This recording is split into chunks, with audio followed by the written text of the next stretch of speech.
respiratory trauma assessment. So, for the primary survey, we are looking for evidence of airway obstruction or compromise. So we will visualize the airway, make sure that it's patent. We will check for increased respiratory effort and accessory muscle use. We need to make sure that the patient is not tachypnic, they're experiencing any dyspnea by asking them questions.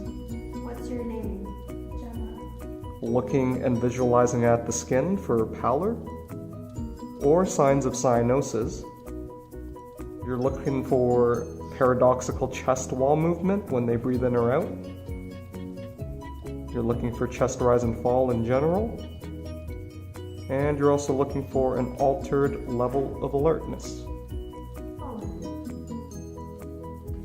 Perform a 6-point auscultation and listen for adventitious lung sounds. Percuss both sides of the chest and listen for dull or resonant sounds. Be sure to compare both sides.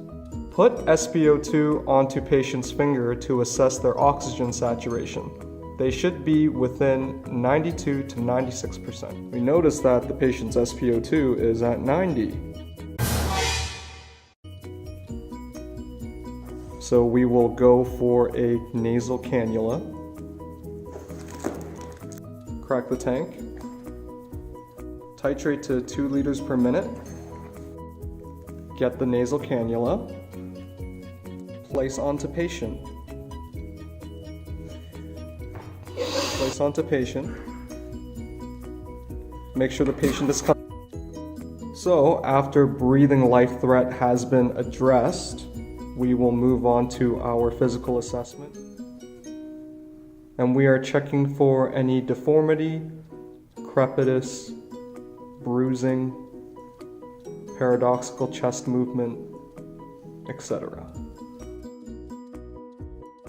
Upon further assessment, we find a sucking chest wound. Take your Asherman's chest seal and be sure to practice safe infection control techniques. Apply it onto the sucking chest wound.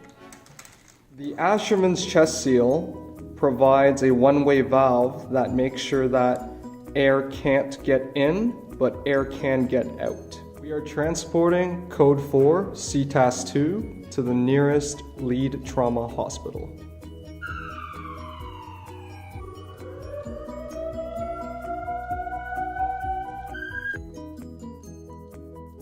After our physical assessments, we have determined that this is not a penetrating injury, but we are suspecting a pneumothorax. So we will be assisting the patient with ventilations since we also recognize that there is minimal respiratory effort.